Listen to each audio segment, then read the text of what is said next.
నేతలు ఒక్కో మెట్టు ఎక్కుతున్నారు. పెద్ద పెద్ద పదవులు సంపాదిస్తున్నారు. దేశం గర్వించదగ్గ స్థాయి పదవుల్లో మెరుస్తున్నారు. తెలంగాణ రాష్ట్ర ఖ్యాతిని వ్యాప్తి చేస్తున్నారు. అయితే ఆ నేతల రాజకీయ ప్రస్థానాల్లో మొదట్నుంచి అడుగడుగున వెన్నంటి నిలిచి వారి విజయాల కోసం అహోరాత్రులు శ్రమించిన అనుచరులకు మాత్రం ఎలాంటి గుర్తింపు, పదవులు మాత్రం రావడం లేదు. లోపం నేతల ప్రయత్నాల్లో ఉందా, లేక హైకమాండ్ ఆలోచనలు వేరే ఉన్నాయా అన్నది అంతుచిక్కకుండా ఉందని జీవితకాలం పాటు పార్టీ కోసం పనిచేసిన నేతలు ఆక్రోశిస్తున్నారు. తెలంగాణ బీజేపీ జెండాను దశాబ్దాలుగా రెపరెపలాడిస్తోన్న కింది స్థాయి నేతలకు జరుగుతోన్న అన్యాయంపై ఎవరూ నోరు మెదపకపోయినా లోలోన మాత్రం వారిలో అంతుచిక్కని అసంతృప్తి అయితే గూడు కట్టుకుని ఉందని చెప్పక తప్పదు.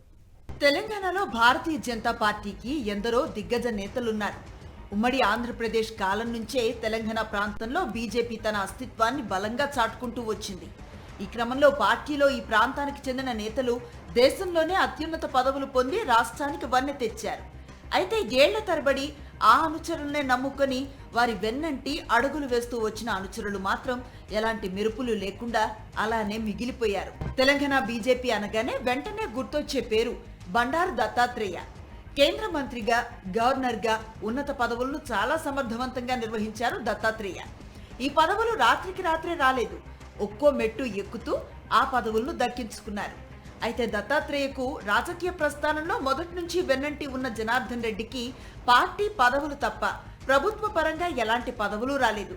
కాకపోతే జనార్దన్ రెడ్డినే దత్తాత్రేయ తన వియ్యంకుడిగా చేసుకున్నారు. ప్రస్తుతం త్రిపుర గవర్నర్ గా ఉన్న నల్లు ఇంద్రసేనారెడ్డి ఎమ్మెల్యే స్థాయి నుంచి ఎదుగుతూ వచ్చిన నాయకుడే. ఆయన వెన్నంటి సురేందర్ రెడ్డి అనే అనుచరుడు నిబద్ధతతో పార్టీ కోసం పనిచేశారు. సురేందర్ రెడ్డికి ఎలాంటి నామినేటెడ్ పదవి కూడా రాకుండానే పాపం ఆయన కన్నుమూశారు. 4 సార్లు బీజేపీ అధ్యక్షుడిగా, 2 సార్లు కేంద్ర మంత్రిగా వ్యవహరించిన కిషన్ రెడ్డి సాధారణ కార్యకర్త స్థాయి నుంచి బీజేపీలో స్వయం కృషితో ఉన్నత శిఖరాలను అధిరోహించారు. కిషన్ రెడ్డికి దశాబ్దాలుగా నమ్మకంగా వెన్నంటి ఉండి పనిచేస్తున్న కీలక అనుచరుడు ప్రకాష్ రెడ్డి. పార్టీ వైఖరిని ప్రజల్లోకి తీసుకువెళ్లే కీలక ప్రెస్ మీట్లలో రెగ్యులర్ గా మెరుస్తూ ఉంటారు. అటువంటి ప్రకాష్ రెడ్డి ఎంత సమర్థులైనా కీలక పదవులేవి దక్కకపోవటం విశేషం.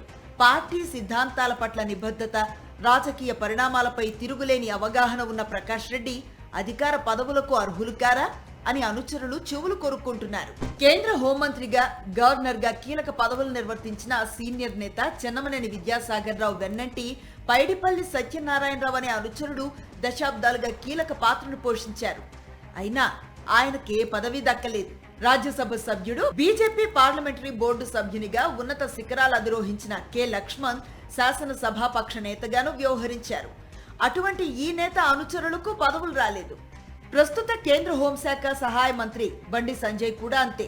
ఆయన శరవేగంగా ఎదుగుతూ పోయారు, కానీ ఆయన అనుచరులకు మాత్రం ఎలాంటి పదవులు ఇప్పించుకోలేకపోయారు. నామినేటెడ్ పోస్టులు ఖాళీ అయిన సందర్భాల్లో రాష్ట్రాల నుంచి కేంద్ర పార్టీ నాయకత్వం ఆశావాహుల జాబితాను కోరుతూ ఉంటుంది.